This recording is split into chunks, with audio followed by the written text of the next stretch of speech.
Hello YouTubes, don't panic and not turn down the layout again, starting over. No, you'll find out what's going on later in the week. Today's video, I will be adding a decoder to one of these new acquisitions. Aren't they pretty?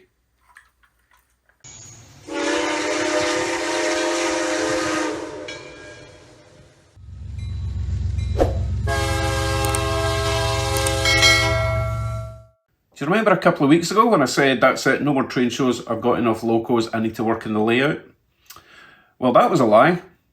Turns out my local model railway club were having an open day, so I thought, well, I might as well go along and show my support.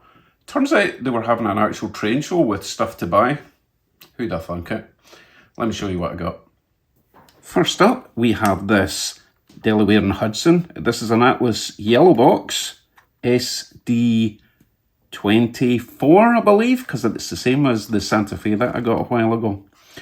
Anyway, it needs a little bit of work. It runs okay. Believe it or not, this has been hand painted. Fantastic job, I think. But it's not my favourite, and it's not the one I'm adding a DCC decoder to today. That would be this one, SD35. Just needs a wee bit of paint touch up. Again, this has been hand painted. What a fantastic job, right? What a handsome beast this is. I did start touching up the handrails with a bit of yellow, but it's not quite the right shade of yellow, so I'll need to find out what shade that is and do it properly. This one runs pretty good, although I have already started with the tune-up. I did replace a couple of the wheels because one of the gears, it wasn't split, but it was a bit kind of chuggy. Don't think that's the right term. So today, we're going to add a decoder to this one because I think this is just gorgeous. As usual, I will be using one of these TCS non-sound T4 LED decoders. As I say, no sound, but it does have 4 light functions. So further down the line, I might add some Dix lights. For now, I'll just be adding a light up there, a light back there. Right, let's get started.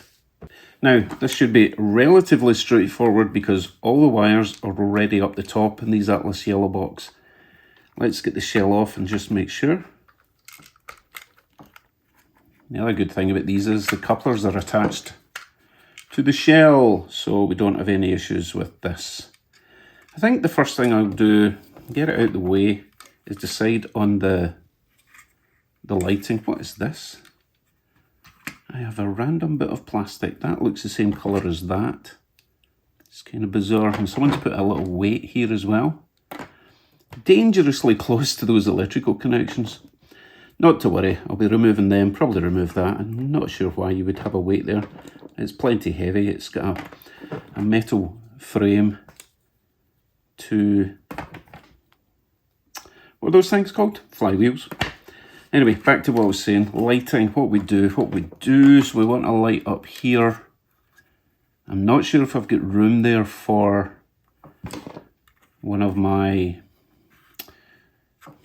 3mm bulbs, so I might have to run, yeah, let's run one of our grain of wheat bulbs. So we'll do that first. So I need to get this light strip out. You see that sort of fibre optic light channel thing that goes all the way to the back. So basically you have one light that glows dimly front and back all the time. I hate them. So let me remove that, possibly have to snip it. Let's get a pair of pliers and see if it just comes out. Okay, hopefully it's a separate bar. It is, excellent. So this serves 2 purposes, removing this. One, obviously we don't need it. The other is it gives us a bit of extra height in the roof for the decoder to sit. So I reckon if I remove this weight, we can just mount the decoder directly on this gigantic motor and everything should be fine. Obviously we've got easily up to that height anyway, so the decoder won't be protruding any higher than that. Okay. Let me glue on some of my grain of wheat bulbs. There's going to be one going down there in the nose, and I'll glue one in the back in there. Hopefully you can see, just in there. I'll bring you back when they're glued in place. Okay, that's my front and rear headlights installed, or glued.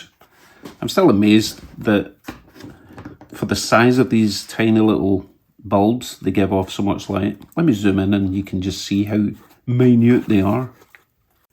So that is our little bulb. down there. Can barely see it. And the wire also is really fine, so it takes up zero room. Okay, let us put this aside. Oh, the back ones are done as well.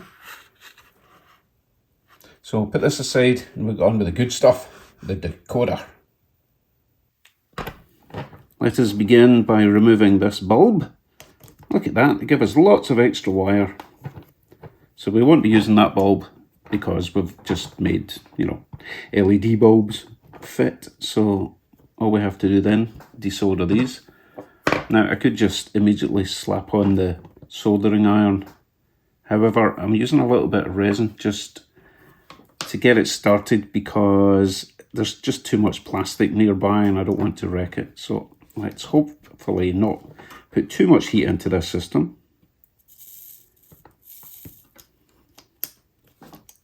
And the other side, at least the other side front, since the rear is still attached.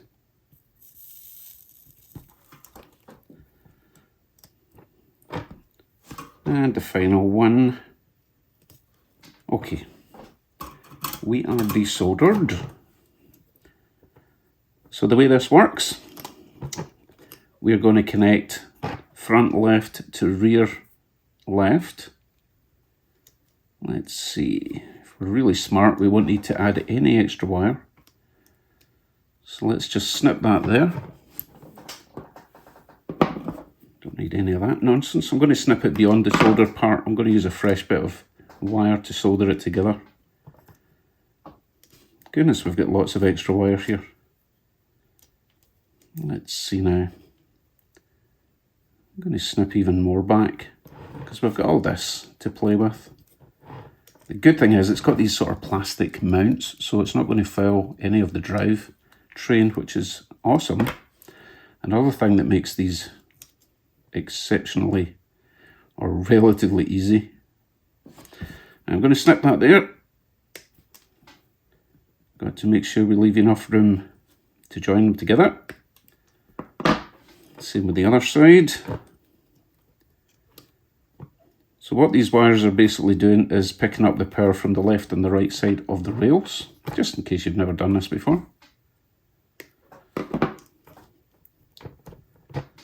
And then these two sets of wires go into the decoder, and then from the decoder, at that point, once they do the decoding, they go back into the motor. So let me join the left two together, the right two together. Hold on a second, I've got a better idea. Because these are the same thickness and the decoder wire is much thinner, and I'm going to be splicing them together, I'm going to join the decoder wire onto one of these first, and then join them on to the front, and then we can get a bit of heat shrink over the top. Otherwise the heat shrink is going to be trying to go over that thickness, but only a very small thickness on the decoder side. You see what I mean? So it'll be going more like that. Same on the other side. So let us remove this weight. We really don't need this weight. And we're going to stick the decoder right there. So let's get our little harness in. Only goes in one way, unless you're really, really brutal with it. Pop you in there. Like so. And we can mount this. Actually, let's put it back there a bit so that it's on the... Oh, that's a great idea. Let's put it on the plastic. It doesn't fit in the little groove, unfortunately. It is the same width overall, but we can't overhang it or the shell won't fit in the top. Maybe I will just put it in the motor. I'd rather not put it in the motor because then the motor can heat up the decoder, which you don't really want. I wonder if I could actually just use that weight in there and then put it on top, but then it's raising the height and I don't want that. Nope, nope, nope, nope.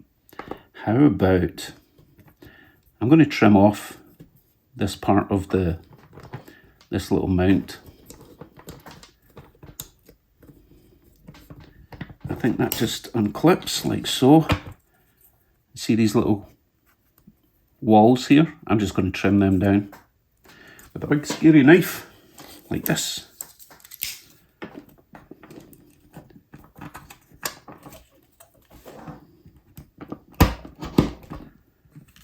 Lovely.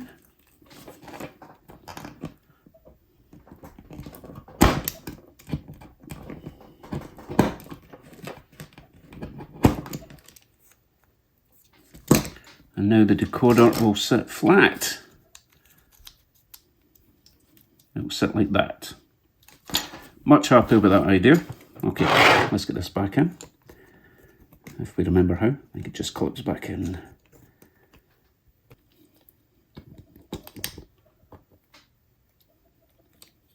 Okay, now we can proceed. So, this is going to sit there. That's not right yet. Oh, it is. We're good, we're good. Right, so that's going to go there. I can't really put tape over it though, because I'll be over the flywheel. So let me get just a little bit of hot glue and we can just slap that on the top. So we just need a squidge in here. That should be plenty. Squish you down there. Perfect. Lovely. Decoder installed. Right, wiring. So, let me run this through you. No, let's run through this together in case you haven't seen a decoder install before. It's fairly straightforward. I know it looks complicated with all these wires, but it's really not. In a nutshell, we are intercepting the power coming from the left rail and the right rail, and then going into the motor that way. Normally, the power from the left goes in there, the power from the right goes in there, okay? So instead, the power from the left, once I combine those two, goes to the black wire, okay? Black right, red left. And the power from the left rail, they get combined and they go into the red wire of the decoder. Once we're happy with that, we have to get power out of the decoder into the motor, and that will be the grey wire, which will be going to the left terminal, and the orange wire will be going to the right terminal. So let me trim these wires down, connect these two together, connect those two together, and I'll see you when we're soldering it all together. Right, that's us got our main lines, our main wires cut down to size. I've tucked the other ones out the way for now, just so you can see what's happening here. So make sure you get your heat shrink on first. And this is what I was saying before. We now have two wires pretty much the same thickness, so the heat shrink's not going to get confused, and the heat shrink will cover the original wire plus the decoder wire there when we join them together. Get the heat shrink on the other side before I forget. And we will get them soldered together. I like to add just a little bit of flux to get things started. I always get told you shouldn't need it, but I generally find I do, so I use it. No harm, no foul. Right, a little bit of soldering here.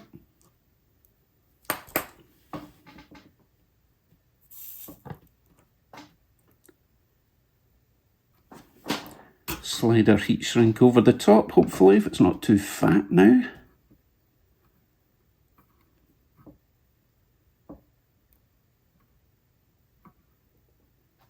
Make sure we get it over both the wires there.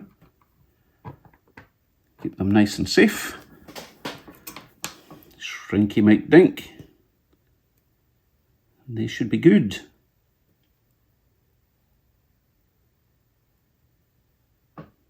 Lovely. Same for the other side.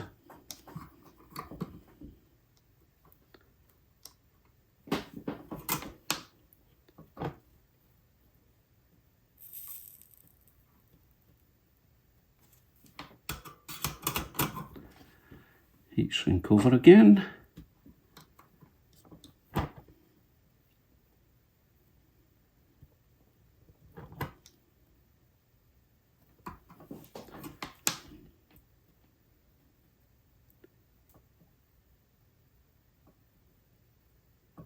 Now it's especially important to get the heat shrink on here because it is very close to the motor terminals.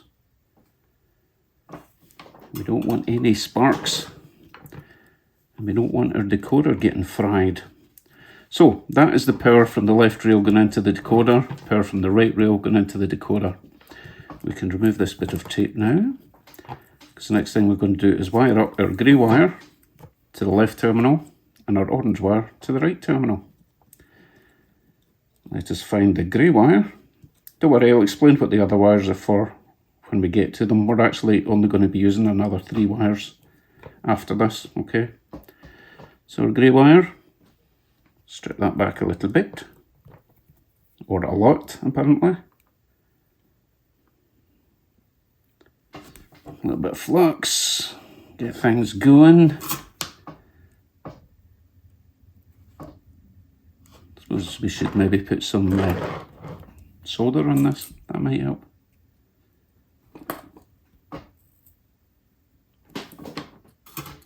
I'm just going to trim that back a bit because it's way too long. And we're going to solder that onto the left terminal, right there, okay?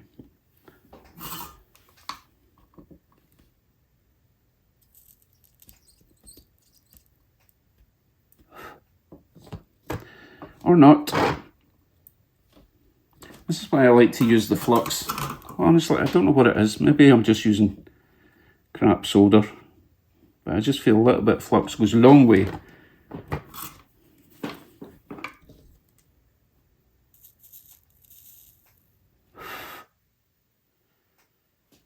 Much better.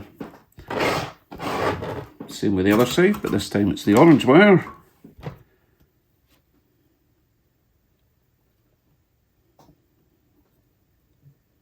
Seems to be a wee bit on the long side. Let's just trim a little bit off. Strip that back. Wee bit of flux, wee bit of flux. And get you on there. I'm just going to turn that first. Oh, that's a good one. And believe it or not, if I put that in the track now, it's actually converted. Oh, where did that little weight come from? I think he was stuck on there.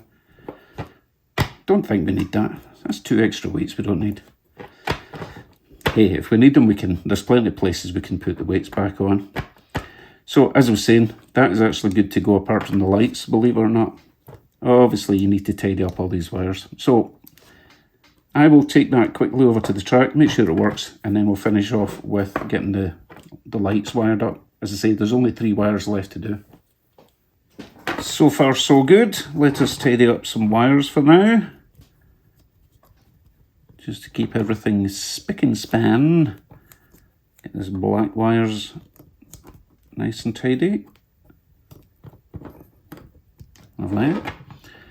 Take care of some of this shambles. Now, we're not using the green wire or the purple wire on this occasion at the moment, unless we want to attach ditch lights or something. That's what they would be for. So let's just poke them out the way. I didn't cut them too short. It's a nice little handy groove there, which I think was for the headlight before. So stick them down there out the way. And let's tuck away some of this red wire. We don't need all of that at the moment either. And then that will just keep things a little bit neater in here. So all that's left will be the blue wire, the yellow wire, and the white wire. So another bit of tape over there.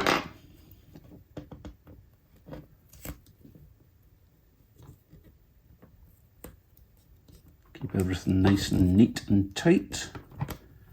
Lovely. Right. So these 3 wires here, okay? Actually, one more bit of tape over this shambles. Yes, I do love my electrical tape.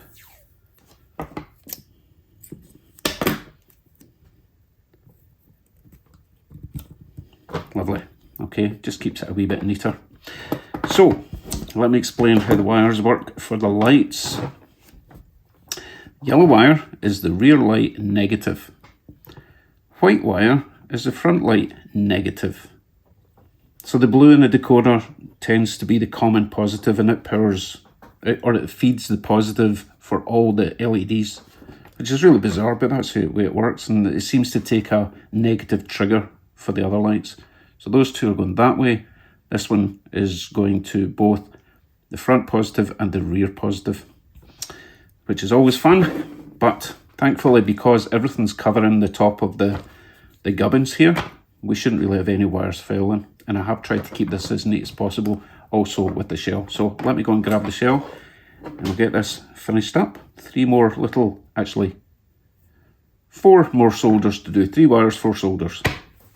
Now, to keep things even neater as you go along, it's always a good idea to, when you get these little lights, these bulbs, twist the wire around so that you've only got 1 strand rather than these 2 lanky ones. And it does come with a foot of wire, which is excellent because you don't need it all, but better too long than too short, as they say. So I'm going to cut this down to about, let's see, I need room to get it on and off. Let's go about that long, okay?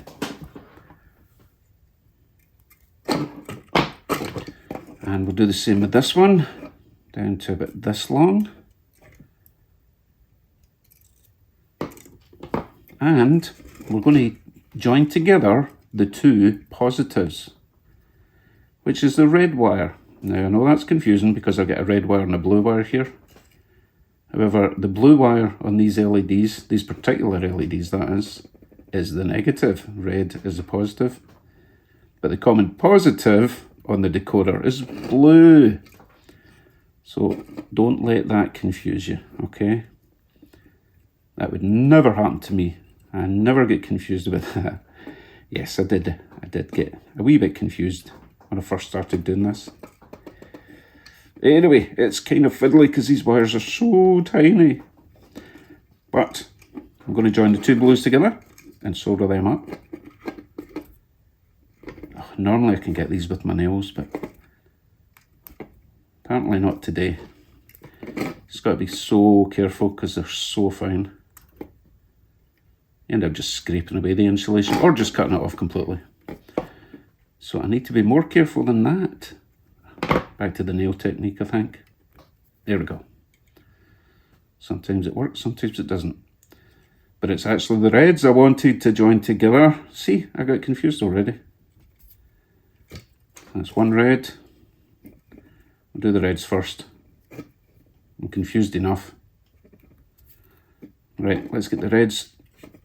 I usually twist them together, solder them together, and then join them onto the blue. Okay.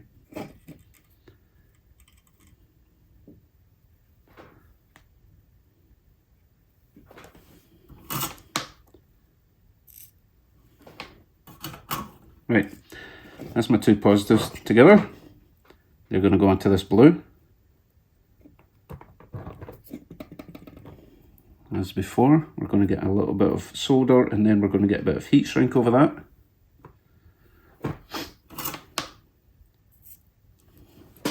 Just going to clean my tip a little bit, ready for the next stage.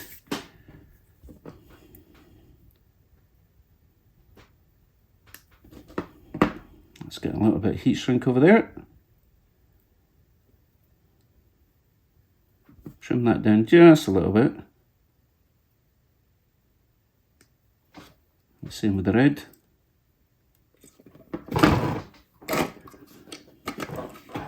Now, if you're wanting to make it easier to bring the shell on and off, you would want to use a little plug for this. However, I don't intend to take it off ever again, although I did kind of want to add a couple of ditch lights at some point, so I need to bear that in mind in the future. Just a wee dot of that old flux there. Common positive to my 2 positives of my decoder, of my LEDs. So that's my positives all connected. Get my heat shrink over there.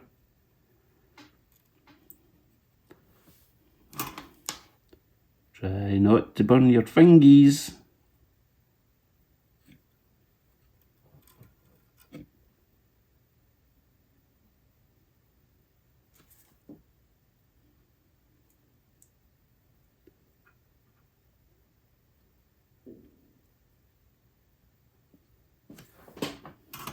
Okay, 2 more to do. We have got the rear negative, which is a yellow.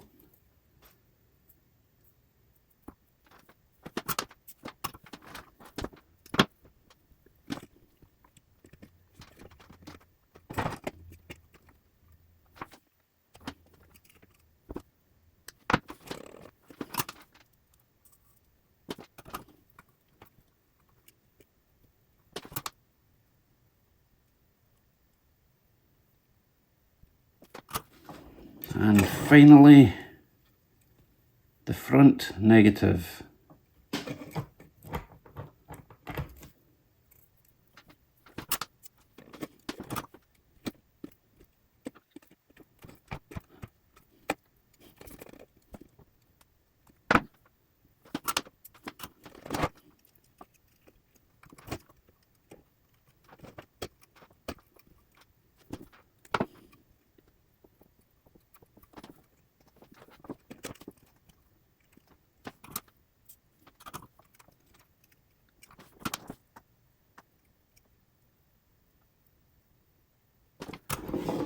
And we are done.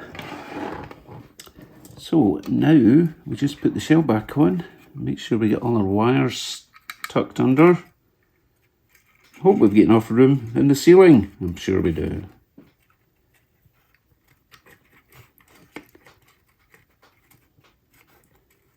Just making sure all the wires are centered. Nothing is fouling. Well, when I say nothing is fouling, that the plan is to make sure that nothing is fouling, and things were fouling, but I think we're good now.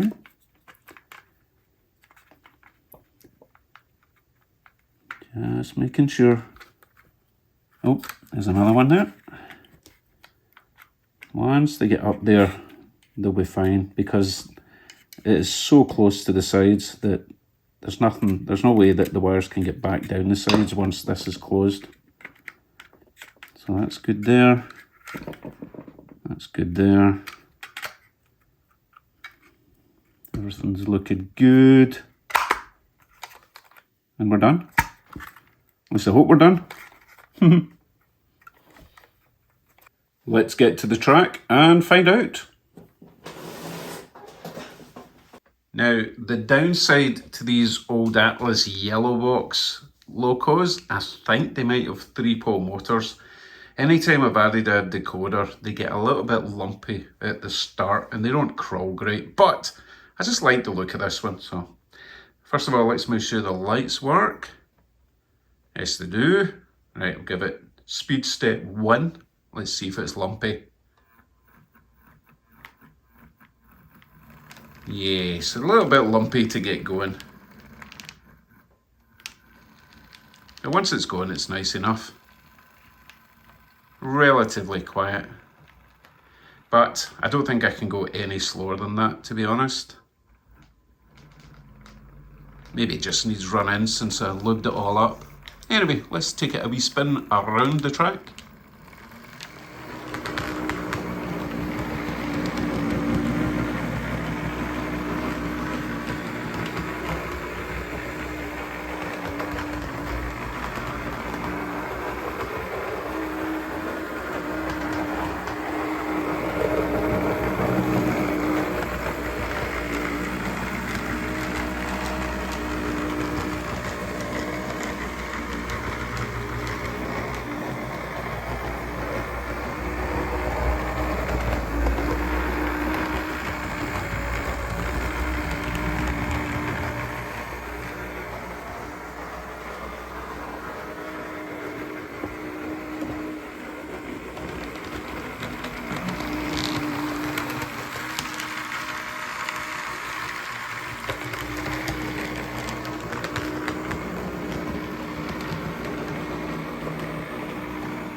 There we go then, another decoder install.